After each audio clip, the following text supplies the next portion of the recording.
Hi everybody. இப்போ நம்ம என்ன சாங் பாட போகிறோன்றது இந்த பேப்பர் மூலிமா தெரிஞ்சுக்கணும். என்ன சாங்னா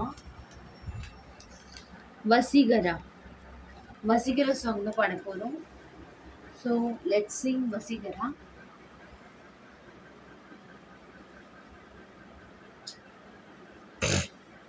ஓகே, லெட்ஸ் ஸ்டார்ட். வசீகரா இந்நெஞ்சினிக்க உன் பொன்மடியில் தூங்கினால் போதும் அதே கனம்.